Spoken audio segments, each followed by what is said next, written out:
What is going on, everybody? My name is Kneeckoh, and welcome back to another Pokemon Scarlet and Violet moveset guide. Today, we are going to be talking about Tinkaton. If you've been watching any of my VGC battles, you've known that I've been using Tinkaton a lot recently.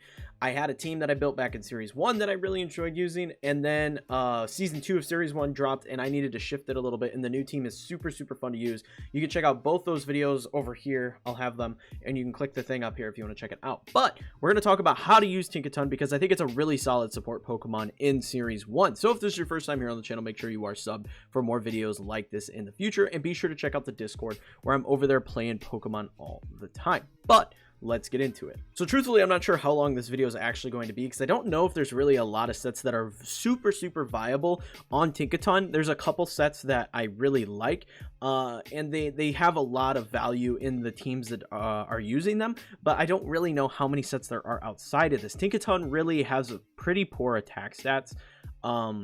It's 75 base attack, it's 70 base special attack. The defenses are where this Pokemon actually shines. It's got a half decent HP stat with 85 base HP, 77 defense, and 105 special defense, which isn't bad at all. 94 speed isn't bad either. So it's definitely not going to be something that comes out and heavy swinging, you know, just knocking stuff out left, right, and center. But this is going to be a very valuable support Pokemon. Especially with the ability Mold Breaker. If you don't know what Mold Breaker does, Mold Breaker allows you to basically just ignore another Pokemon's ability. So for example, Gholdengo cannot be affected by Helping Hand, but because of Mold Breaker, you're now able to use Helping Hand on Gholdengo, and then you're actually able to boost those Make It Rains even further, which is absolutely insane. Another prime example, you're normally running Fake Out on Tinkaton, so being able to fake out Trick Room setters such as Farigiraf with Armor Tail, who can't be hit by priority moves, you ignore that ability altogether, and you're able to just go in and start swinging with Fake Out and prevent that first turn Trick Room, which is very big. So I think this Pokemon has a lot of value just from having that ability alone. Now, in terms of comment question of the day, we want to have a question for you guys to answer in the comments below. Is Tinkaton your favorite fairy type? Because it's kind of my favorite fairy type. What is your favorite fairy? I think Tinkaton is just a phenomenal design. I think a lot of really cool designs came out of Gen 9, and Tinkaton is easily one of my favorites. So let me know in the comments below what your favorite is. But for the first set, we're going to be talking about a set Moxie Boosted was running because I've used this. I enjoy it. It doesn't work on the team that I'm currently trying to run Tinkaton on, but I think this is a really solid set nonetheless, and I talked about it in my short where I broke down Tinkaton.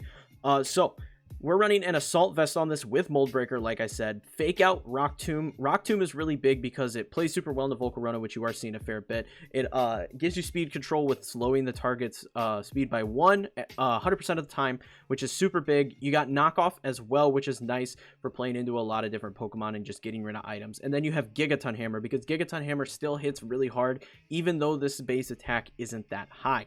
Very fun. It's a Terra Steel type. It's not worth having any other Terra on this Pokemon. Terra Steel is just very nice. In the off chance you have to Terrasilize Tinkaton, you're able to go in and start hitting very big with Gigaton Hammer. So it's very nice in that regard, but it's just not worth running a whole lot else for this particular Pokemon. So the Eevee spread is as follows: 252 HP, 4 attack, 116 defense, 4 special defense, and 132 speed with a Jolly Nature. This is just a very nice Eevee spread. For one, it is giving you the advantage of being more bulky. Obviously, you know, you have the Assault Vest, so you're not super worried about the special defense. This has a decent special defense stat anyways, like I already mentioned, but this makes you that much more bulky towards your defensive side, which is super nice. It gives you a lot of HP to work with, and a lot of people just aren't respecting the Tinkaton, which is fantastic because it means you're able to get in there and do more Tinkaton shenanigans left, right, and center. It just is super nice because people just aren't scared of this Pokemon, so you're able to really utilize things like Knockoff and Rock Tomb to the biggest effect that you can, which I think is super valuable on this Pokemon. The speed stat just puts you in the right category to outspeed stuff like Arcanine that is unaffected by Tailwind, because most sets aren't running like high speed on Arcanine. It allows you to outspeed things like Dragapult once you have like Tailwind and stuff set. There's a lot of really nice value here out of this particular spread. In terms of partners for this Pokemon in particular, I think that having some sort of other speed control is very valuable. I saw Moxie Boosted running this with a Spore Breloom and saw a lot of success. Other things are just Tailwind setters. Murkrow and Gholdengo play very well with Tinkaton, so that's another valid option. Tailwind is just very, very nice for this Pokemon. It gives you that extra speed to then go ahead and do your support goofy things that you're doing with it. So I think there is a lot there that you could use. I think even Dondozo Tatsugiri could possibly be good with this particular Tinkaton once you get a couple Rock Tombs off and really set them up later in the battle. I think that's a very, very solid option. However, I think the second Tinkaton set is a lot better in my opinion. I really prefer this set. I've just seen so much more value out of it, especially going into opposing things like Dondozo and Tatsugiri and Annihilates and things like that. This is just helping so much more.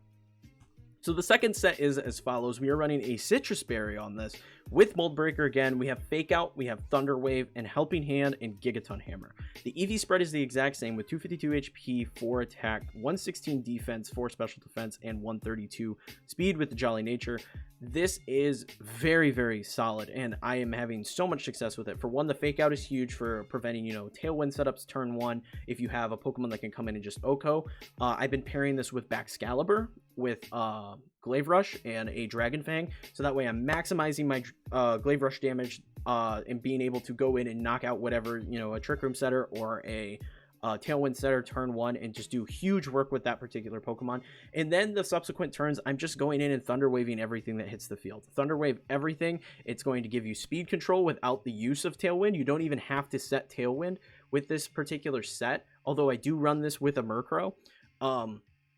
You're able to go in and just start throwing Thunder Waves all over the place and just be able to really maximize the amount of speed control that you have and give you a lot of opportunity to, get that full para and be able to avoid it. And like I said earlier, people aren't respecting the Tinkaton. Not many people are running this right now, so nobody's worried about knocking this particular Pokemon out.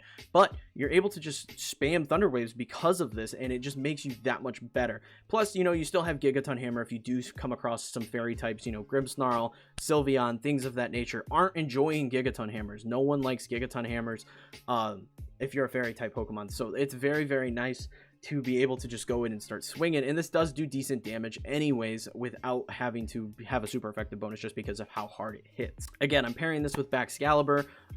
It also works very well with Goldango because you have Mold Breaker. Helping Hand does give make it rains the Helping Hand buff, which is super, super nice.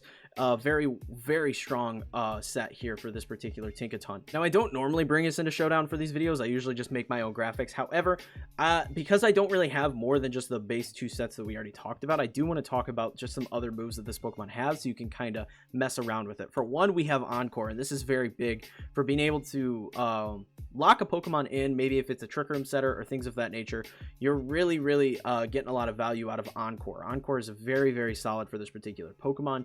But then you have other options. You do get access to screens on this Pokemon, which I think is very big.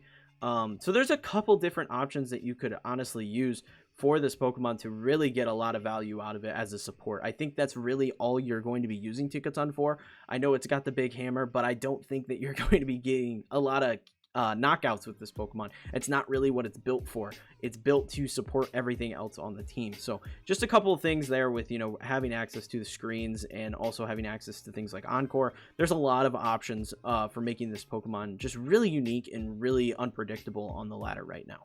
But that is going to be it for this video, guys. I hope you found it entertaining and helpful. And if you did, be sure to leave a like and subscribe for daily Pokemon content from me. Also, be sure to check out the Discord, like I said earlier, where people over there hanging out playing Pokemon all the time. If you want to see more from me, be sure to check out this video where I hit the ladder with my new and improved Tinkaton team.